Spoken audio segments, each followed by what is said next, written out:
In this video we're going to have a look at this here, which is a tool for making PCBs by etching them via the tone and transfer process. And what this is just a simple shaker.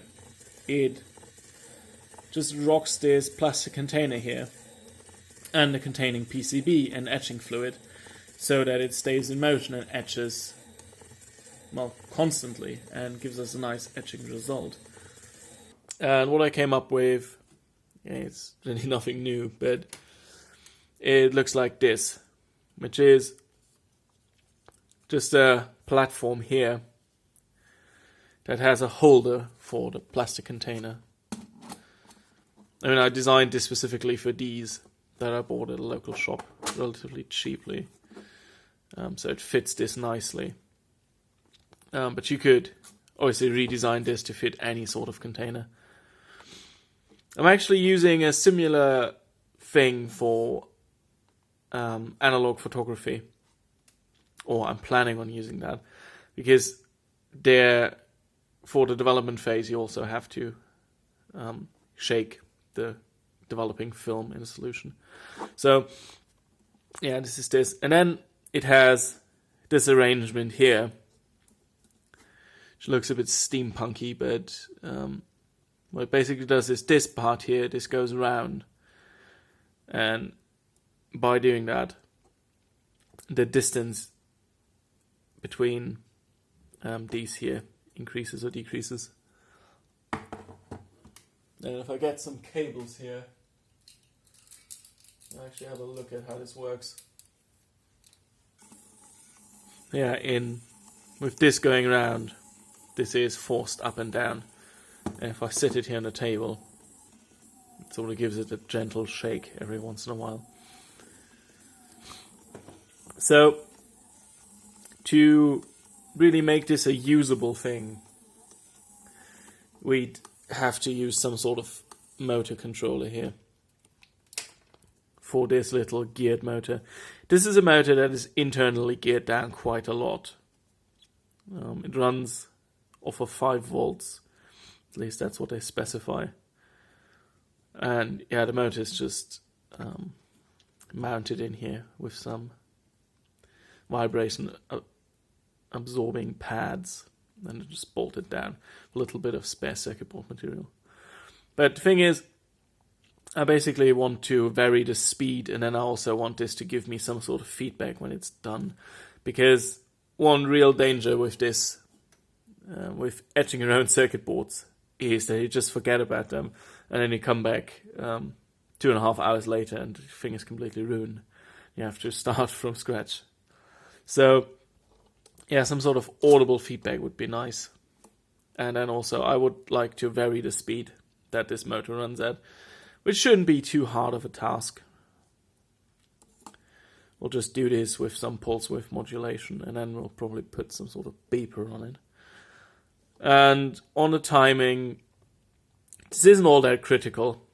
I mean, what it actually displays is not all that critical. If a minute on the timer here is only 58 seconds, then it doesn't matter too much. Important is that it's repeatable. So it has to be for the same setting, it has to be the same time every time. Yeah.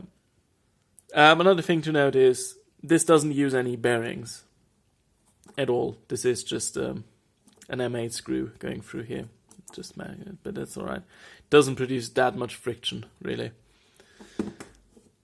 And yeah, I put all these STLs for this. I put them up on Thingiverse, and I'll probably put a link in the description and all of that stuff.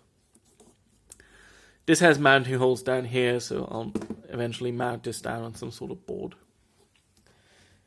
And yeah, I think we should look at the electronics for this now. Here we are at the schematic, and we're just going to go through this from left to right. At first we've got our AC input, bridge rectifier.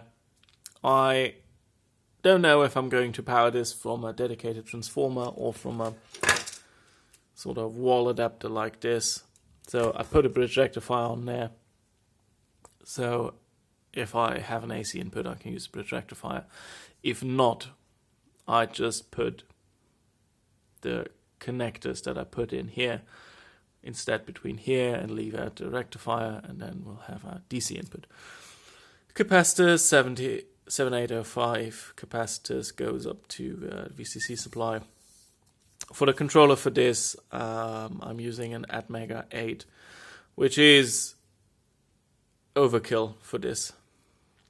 This is quite a powerful controller.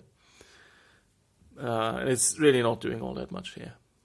But they're reasonably cheap. And I already had a lot of code for this that I recycled. So the Atmega 8 it is. Yeah. Connectors to the ISP socket here. All of this. The analog reference pin has a small filter cap. And then here's the interesting part of the schematic, which is we have on ADC 0, we have a potentiometer to set time and motor speed really. Then on ADC 3 or PC 3, I'm not using the ADC here, I've got a switch with a debalancing capacitor which connects down to ground. So this charges up over the internal pull-up to VCC, and then when you press down the switch, you pull this down to ground, and then the debalancing you get, because this is limited by how fast this can charge up again. The switch is used for selecting if you want to change the speed or the time. So if you hold it down, you can set the time with the pot, and if you release it, you can set the motor speed. And also the single switch is used for starting the program. If you hold this down for a couple seconds, the program will start, or the etching cycle will start, and we'll start counting down. But we'll have a look at all of this when we actually look at the software that makes this go. The user interface, besides having the pot and the switch, is done via LCD that is connected here. This is just a 16:2 lines LCD. Said I had a lot of code for this written already. You really don't need the LCD here. You could just as well use a 7-segment display. But once you have the code written, these are actually fairly easy to implement. So here's the data connection. You can see that later in the code, but I'm using 4-bit mode. I'm really not pushing all that much data onto it. Contrast pot for the LCD display. This is just a 5K trimmer. And the power for the backlight for the LCD. And then this is the business end, which is VCC down to the motor. And then switched by a BD437 general purpose transistor. Driven by pin B3 here. Interesting is that this is also part of the programming, the ISP programming lines. So you get signals on here during programming, but it doesn't matter because you don't have external power connected. And yeah, this works out just fine. All right, I think that's all that I have to say about the schematic here. Let's look at the board. It's also nothing special on this board. AC input, bridge rectifier, caps, 7805. Most of the components that I could get away with are SMD. There's a capacitor here. And then all of the external connections are made with these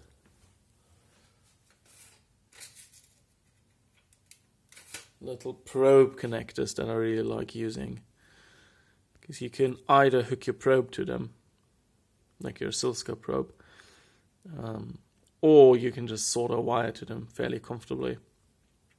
And then they're nice sort of test point connectors. I really like using them, and they're really cheap too. So yeah, these are all the connectors on here. This is the trim pot for the LCD, ISP connector,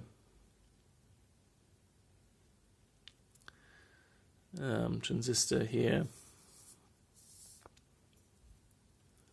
and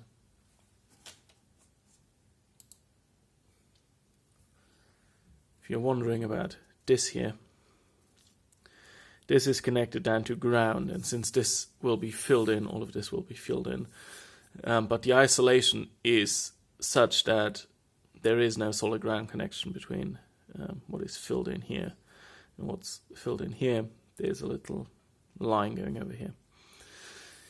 These here, you can't see that because I printed it out in black and white, but these are solder bridges here, here, and here. Board will have 3 of them in total, which is not a lot. So let's look at the actual board.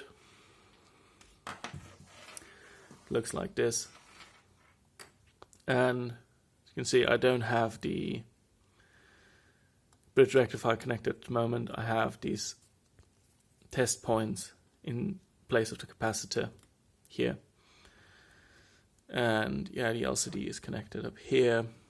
A bit of a mess of wires. One important thing, this pin here, the read-write, I don't have an extra pin for this on here, because then I'd have to run an extra wire up here just to get another thing pulled down to ground. Instead, I just connected it here with a 0-ohm jumper link. And then yeah, this is the pot that's connected, and there's a switch. And you would put your motor in here.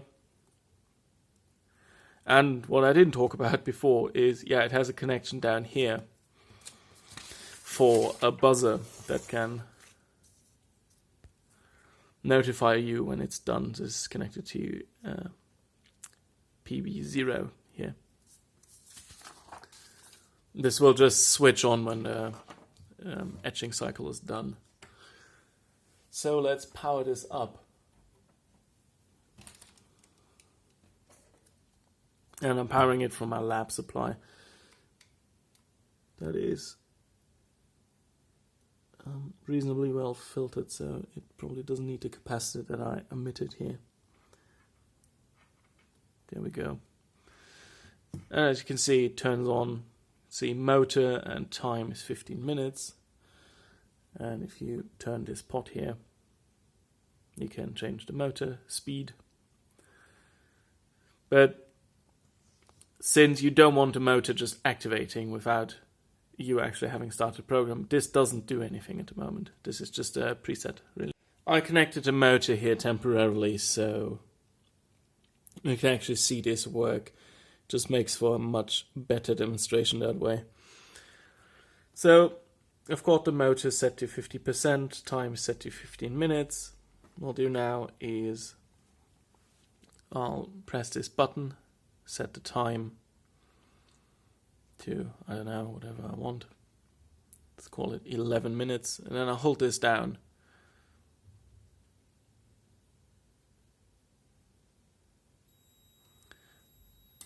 And now it will activate at 11%. And now I can set whatever motor speed I want. At 11%, it's just not quite strong enough to get this thing going.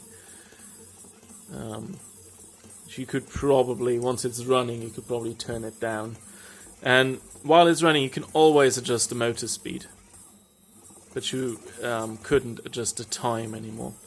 And the time here is now counting down the 11 minutes, and once it's counted down, it switches off the motor and it activates this here, which will then run some sort of notification system. And you can see it just counted down from 11 to 10.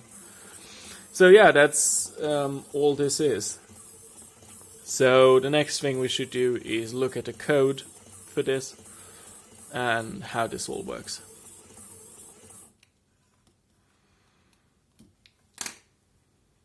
Let's go over the code that makes this work real quick. Here at the beginning we just include some libraries, define CPU frequency, that sort of thing. And then we get into the LCD code here. And this is basically a modified version of the one that I found in the LCD tutorial on electronicwings.com, and I use this for ages now. So it works reasonably well. We define as a couple function, LCD jar, LCD command, that sort of thing. Next page, LCD initialize, that is important. I'm not going to go through all of these. We get into the more specialized stuff, then we'll have a look at this, because this is just the same sort of code you'd find in every single LCD driver for microcontrollers. So LCD string XY, LCD clear, this just sends command clears. And then here's the first thing that's actually interesting, the function void write mask LCD. And what this does is this uses LCD string XY and just writes the things that don't change to the display.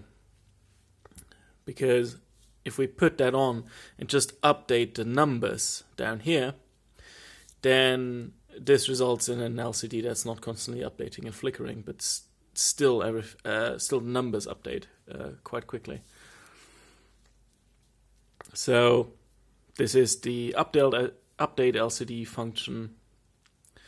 Because of the way the LCD code above works, I have to convert my numbers to a jar here,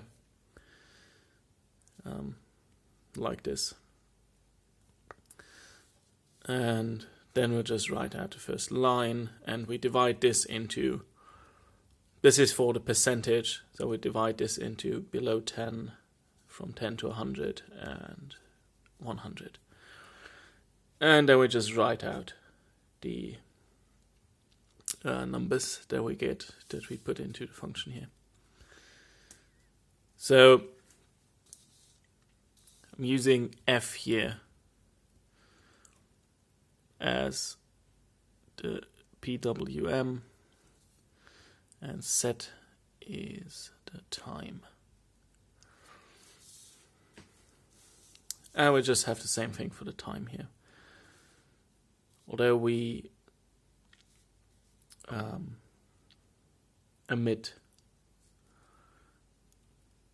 the code like this, instead we just always make this 2 characters wide, because we write the minutes out in the mask up here instead of writing the percent behind that, and it looks fine enough. Yeah, and that's everything that's to that. It's not that complicated, really.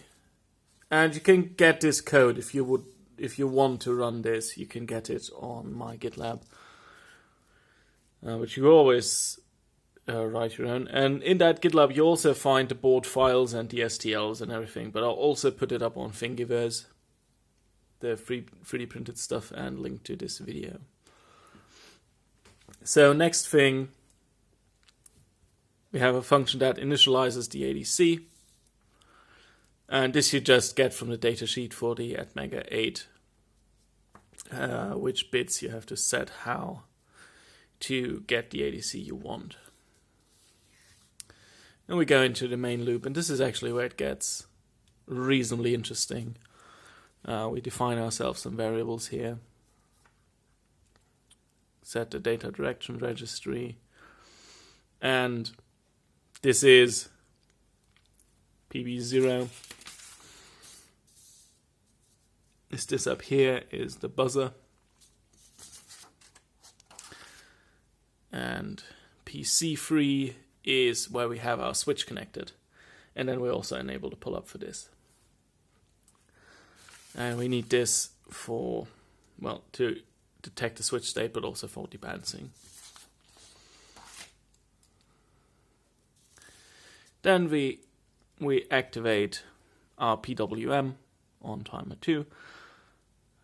First set PB3 as an output. It's also self-explanatory. Set PWM for 50% duty cycle. That's not true. That is setting it for 0, because there's a 0 here. And this also, look it up in the datasheet, it's fairly well explained. And there's 100 tutorials on the internet, which bits you have to set for which timer on the chip. Okay, after we activated our timer and set everything right, we initialize the ADC, initialize the LCD, clear the LCD once, in case there's any garbage on there. Then we write the mask down, and then we start into the actual loop, where we initialize the ADC again, which we don't really have to do, because this is code that I copied from another project where I had a couple different ADCs, and I was initializing this one first, so you don't really have to do that. We start our ADC measurement, wait till the conversion is complete, and then if the switch is not depressed, we decrement count, and we'll come to that later. But we also take the ADC result, multiply it times step, and step is just a conversion factor. It scales 256 to 1 to 100%. And we write that to F, and F is our motor PWM setting, while set is our time.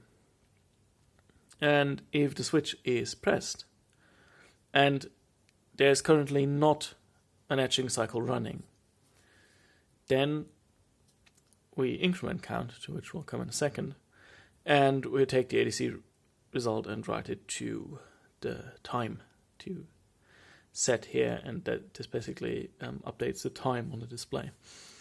And you can set this from 0 to 99. Yeah, and there's no third option. So what does count do? If the switch is pressed, every time this iterates through, you will increment count by 1s. And as soon as you release the switch, you'll will decrement it again. So you can't accumulate a count value by depressing the switch 5 times for half a second. So if there's continuous pressing of the switch for 50 cycles, then we'll do the following thing. We will set count to 0. Okay. And we'll also start an etching cycle, which is determined by setting this variable on to 1. And if on is 1, then we'll take our ADC result and we'll set it to the PWM output. So the motor only switches on when the etching cycle is actually on. You don't want it to be on all the time while you're setting things. So this is what this does. And also, at this point, we start incrementing time. And what time basically does is every time it iterates through here, again, we'll increase time by 1. And if time reaches this value, which is roughly equivalent to a minute, it's 59.5 seconds. I calibrated this manually just with how long the loop runs. And of course, I'm using the internal oscillator on the chip, so this will vary with temperature a little bit. But as I said before, it's not that important that it's actually 15 minutes. If it's 56 seconds, then this will work just as well. It's not like we need precise timing here. So yeah, if this reaches 1 minute and there's currently an etching cycle running, then we set time back to 0, decrease the set time by 1. So if it's set to 50 minutes, we'll set it to 14 now. And if set reaches 0, then we'll activate the buzzer, stop the cycle, and turn the motor off. And this is basically all that's to it. So with the code and electronics done, all that was left to do is screw this down on a piece of wood, connect the motor up with this cable and wall wart with this cable, and then also to put everything in a 3D printed case. And yeah, that's that. I'm relatively happy with that project and how it turned out, and it works great. So now I can get back to making Z80 computer modules.